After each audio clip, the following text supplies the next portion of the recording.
everyone, this is Miss Mimi. Welcome to my reading corner. Today we'll be reading The Polar Express by Chris Van Allsburg. Hope you enjoy this story.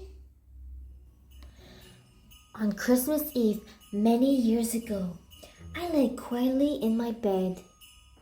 I did not rustle the sheets. I breathed slowly and silently.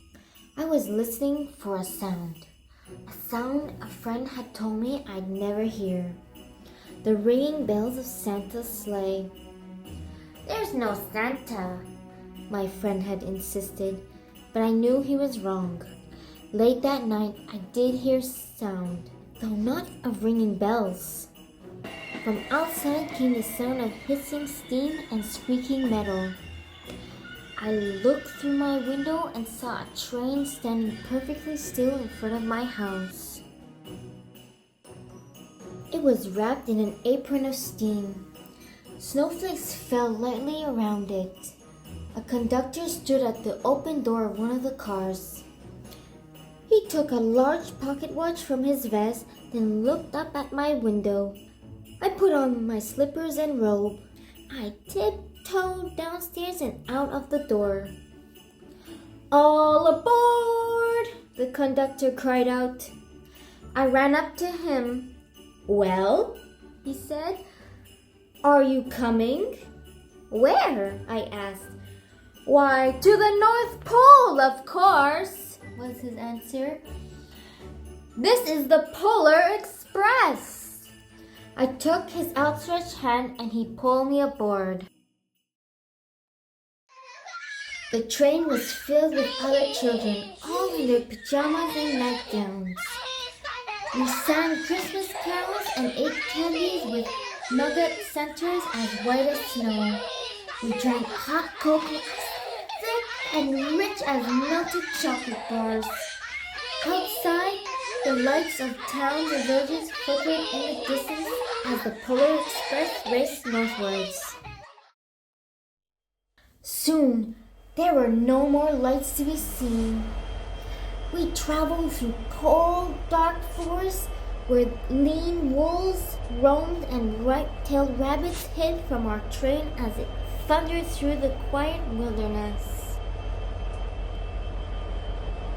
We climbed mountains so high it seemed as if we could scrape the moon. But the Polar Express never slowed down. Faster and faster we ran along, rolling over peaks and through valleys like a car on a roller coaster. The mountains turned into hills, the hills to snow-covered plains. We crossed a barren desert of ice, the great polar ice cap. Lights appeared in the distance.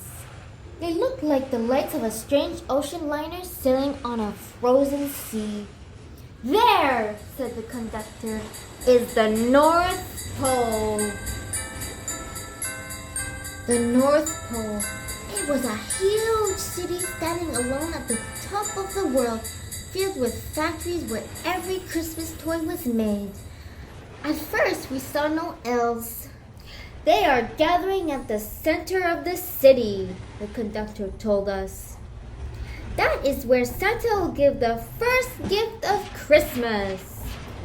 "Who receives the first gift?" we all asked. The conductor answered, "He will choose one of you." "Look!" shouted one of the children. "The elves!"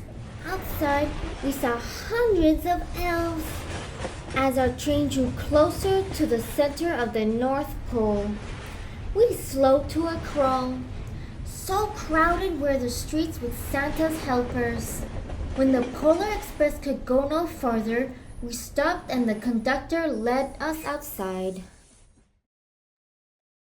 We pressed through the crowd to the edge of a large open circle. In front of us stood Santa's sleigh. The reindeers were excited. They pranced and paced, ringing the silver sleigh bells that hung from their harnesses. It was a magical sound, like nothing I'd ever heard. Across the circle, the elves moved apart and Santa Claus appeared. The elves cheered wildly. He marched over to us and, pointing to me, said, "Let's have this fellow here." He jumped into his sleigh. The conductor handed me up. I sat on Santa's knee and he asked, "Now, what would you like for Christmas?" I knew that I could have any gift I could imagine. But the thing I wanted most for Christmas was not inside Santa's giant bag. What I wanted more than anything was one silver bell from Santa's sleigh. When I asked, Santa smiled. Then he gave me a hug and told an elf to cut a bell from a reindeer's harness. The elf tossed it up to Santa. He stood holding the bell high above them and called out, "The first gift of Christmas!" A clock struck midnight as the elves roared their approval. Santa handed the bell to me and I put it in my bathrobe pocket. The conductor helped me down from the sleigh. Santa shouted out the reindeer's names and cracked his whip. His team charged forward and climbed into the air. Santa circled once above us, then disappeared in the cold, dark polar sky. As soon as we were back inside the Polar Express, the other children asked me to see the bell. I reached into my pocket, but the only thing I felt was a hole. I had lost the silver bell from Santa Claus' sleigh. "Let's hurry outside and look for it," one of the children said. But the train gave a sudden lurch and started moving. We were on our way home. It broke my heart to lose the bell. When the train reached my house, I sadly left the other children. I stood at my doorway and waved goodbye. The conductor said something from the moving train, but I couldn't hear him. "What?" I yelled out. He cupped his hands around his mouth. "Merry Christmas!" he shouted. The Polar Express let out a loud blast from its whistle and sped away. On Christmas morning, my little sister Sarah and I opened our presents. When it looked as if everything had been unwrapped, Sarah found one last box behind the tree. It had my name on it. Inside was the silver bell. There was a note. "Found this on the seat of my sleigh. Fix that hole in your pocket. Signed, Mr. C." I shook the bell. It made the most beautiful sound my sister and I have ever heard. But my mother said, "Oh, that's too bad." "Yes," said my father. "It's broken." When I shaken the bell, my parents had not heard a sound. At one time, most of my friends could hear the bell, but as years passed, it fell silent for all of them. Even Sarah found one Christmas that she could no longer hear its sweet sound. Though I've grown old, the bell still rings for me as it does for all who truly believes. The end. Please subscribe to my channel not to miss any new stories.